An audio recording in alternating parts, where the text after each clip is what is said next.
तो आज हम इसे समझेंगे कि मेजर ऑफ सेंट्रल टेंडेंसी क्या है। मेजर ऑफ सेंट्रल टेंडेंसी में तीन चीजें हम डिस्कस करते हैं, arithmetic mean, median and mode.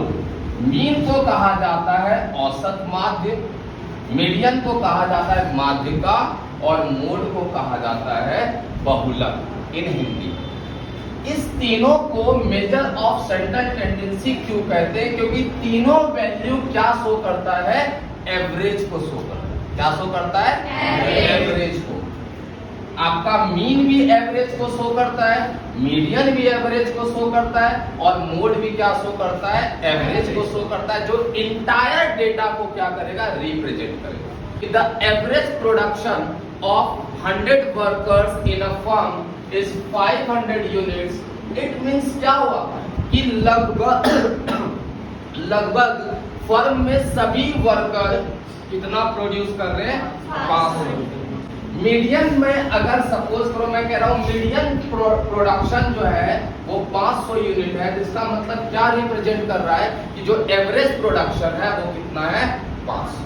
समझ में आ रही बात? अब फर्क क्या है इन तीनों में? फर्क ये है कि अर्थमेटिक मीन भी एवरेज को शो करता है, मीडियन भी एवरेज को शो करता है और मोड भी किसको शो करता है? एवरेज। फर्क ये है कि जो अर्थमेटिक मीन है वो एक्चुअल एवरेज को शो करता है और मीडियन और मोड जो है वो कौन सा एवरेज को शो करता है? Positional average. समझ में आ रही बात?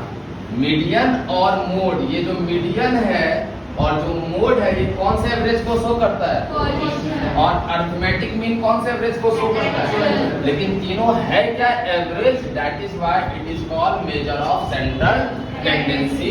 इसीलिए हम इसमें तीन चीजें पढ़ते हैं, arithmetic mean, median and mode. समझ में आ रही बात? Yes, sir. बाकी बताऊंगा कि what is the difference between actual average and positional average in next video.